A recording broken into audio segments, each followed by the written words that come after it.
There are things in storytelling that you just take for granted as a writer that are a big part of the culture. I also don't go in for like Japanese storytelling about, oh, that's my uncle. What? And the giant robot attacks them. Oh, that's my uncle. That's all Star Trek is he's putting someone on a planet, coming back and finding him pissed off. Pretty much. Yeah. That'd be a great beginning to a Star Trek movie. Is a dude just standing on a planet, watching a shuttle leave. And leaving him there, and he just goes, you fucked up. Then he just sits and waits. You see the seasons pass, he gets covered with snow, and then the snow melts, and he gets covered with flowers. Then he develops his own spaceship with interstellar travel and goes kills the motherfucker. Exactly. Right. Yeah. Left 4 Dead was great in that you're forced to play as a team. I agree with you 100%. Yeah. I don't really work well in teams. No, you don't. You yell well. You're good at in the yelling teams. part. Everyone, stop what you're doing. I am millisecond- tackled. I am tackled. How come you didn't respond in 2 The nanoseconds? millisecond a hunter My is on God. Bernie, your headset is screaming at you. You know what? It's an apocalypse. All that matters is that I survive.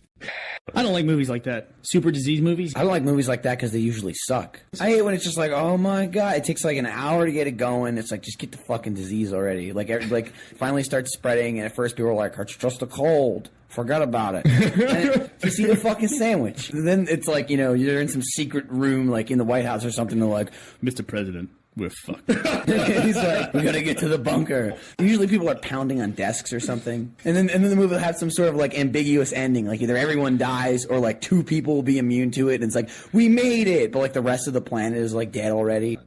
This reminds me of this guy I lived with, and he was not very bright.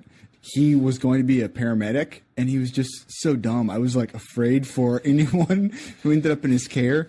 And he went to study, and he came back telling me about the 5 signs of death. That sounds like a chart like you would give a child. Yeah. He told me, like, if you want to be a paramedic, the first thing you have to learn is when you come across an accident scene, what the 5 signs of death are. And one is head removed from the body. That's just obvious. No head, that person's dead. And the second one was all burned up. All burned up. And he says, if they're all black, not a black guy. You know what I mean? All black. I'm like, yeah, I get what you're saying. He's like, third one was blood on the outside of the body. What? It wasn't like he's been bleeding heavily or something. No, literally all the blood has been vacuumed out and is outside of your body. I don't know if it's in a jar or where it is. I cannot remember what the last 2 were. Maybe I need to go take the class.